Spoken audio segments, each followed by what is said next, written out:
Welcome back, everyone. A few months ago, a CNN reporter asked Netanyahu at what point is it time to end this war. I was literally shocked by his response, not because it made sense in any way, but because he literally made the whole thing up. I'm shocked that people are allowed to stand up and say what they want, true or not, and get away with it. We're going to break it down step by step. Let's get straight into the first clip. 40,000 Palestinians have now been killed in Gaza, a majority of whom are civilians, and these numbers are from the Palestinian Ministry of Health, but they are backed up by the United States, by international organizations. Humanitarian conditions in Gaza have degraded so much that diseases like polio and hepatitis A are now spreading. We have seen countless children be orphaned. We have seen countless mothers lose their children.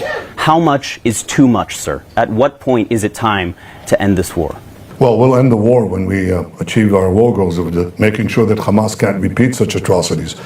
But we're fighting this war in a just war with just means. What did he say? A just war with just means. The definition of a just war needs two things: a legitimate use of war set by moral boundaries. You need both to have a just war. The ICC have called out an arrest warrant for Netanyahu, so legitimately that's out the window. Let's take it from a moral standpoint. The borders have been bombed, humanitarian aid is blocked or limited, independent journalists are not allowed to enter, innocent civilians forced to leave their homes, causing mass displacement, healthcare facilities destroyed, thousands of hostages kept for days, weeks, and sometimes years without trial. This isn't a just war. In fact, with means that no other army has ever fought. No other army has taken the precautions that Israel has taken, sometimes at great risk, to make sure that we minimize the number of casualties. This guy has some nerve. Let's face it, it's because he's being allowed to do whatever he wants. When you're in a position to do whatever you want without any repercussions, you can also say what you want too. Oxfam back in September 2024, one of many sources said more women and children have been killed in Gaza by the Israeli military over the past year than the equivalent period of any other conflict over the past 2 decades. This was back in September, more than any war in a single year over the last 2 decades. And this man is talking about repercussions. You talked about polio. We enabled now massive vaccination of polio. We want 90% of the Gazan people of Gaza vaccinated. I think 200,000 I think were vaccinated today. He's literally talking out of his backside again. To disrupt the spread of polio, you need at least 90% of all children in every community and neighborhood to be vaccinated. These are not my words. These are the words of the World Health Organization. When he says we want 90%, that's not what he wants. He's literally reading off a script. The polio campaign in Gaza is all thanks to the World Health Organization. The WHO have said despite the challenges, they're persevering to ensure they vaccinate as many children as they can. We've put in 1 million tons of food, 1 million tons of aid, 700,000 tons of food. That's unheard of.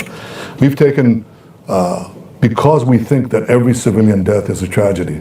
For Hamas, every civilian death is a strategy. For us, it's a tragedy. There are 1.4 million people in Gaza. They moved from the north to the south. You're going to have thousands, 20,000 killed. You're going to have a catastrophe, a humanitarian catastrophe. They have no place to go, no food to eat. Now report honestly, because here's what happened. They all left. They went to the humanitarian zone, which is 2 miles away, less, on the beach.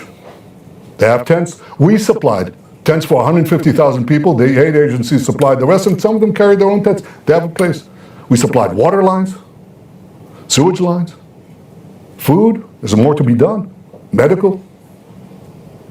Is it 1 million tons of food or is it 750,000 tons? Make your mind up. The Guardian reported in November 2024 that aid in Gaza falls to lowest levels in 11 months despite the US involvement.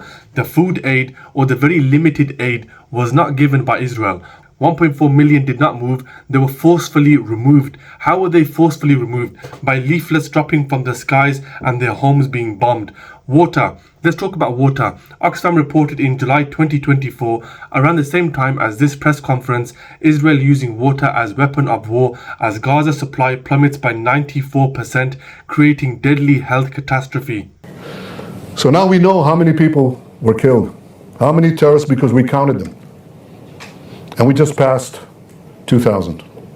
Terrorists, body counts of terrorists. The people left. How many civilians died? I asked the commander of the division that did the Rafah operation and the Philadelphia corridor. He said, Prime Minister, there are hardly any civilian deaths because everybody left. They heeded our warnings. But he said there were probably 24, and most of them occurred, 24, and most of them occurred when one of our bombs hit a Hamas ammunition depot that was planted inside a residential area. 40 people died, about 20 were terrorists, but 20 were civilians. And he said that's most of the deaths. That's the lowest ratio of non-combatants to combatants in the history of urban warfare. That's it. Now report honestly, because you accused us of something that is outrageous. And in fact, the accusations against us are outrageously false. Humanitarian aid? 1 million trucks of aid, 1 million tons of aid? 700,000 tons of food? A deliberate starvation policy? You can say anything. Doesn't make it true. You repeat a lie over and over and over again. It assumes the cachet of self-evident truth, but it's false. Israel is doing, and the Israeli army is doing, something that no other army has done in history and will continue to do that. I'm not going to change my policies. Humanitarian policies, vaccination policies, combat policies to minimize civilian casualties. They counted 2,000. Yeah, right. Physically counted 2,000 bodies. The Rafah strike confirmed by all credible and non-credible sources. 45 dead and 2 Hamas. Not what this alien claims. That's it for today's video, guys. Let me know your thoughts in the comment section below. Thanks for watching. Support me by liking and subscribing. I'll see you in my next video. Peace out.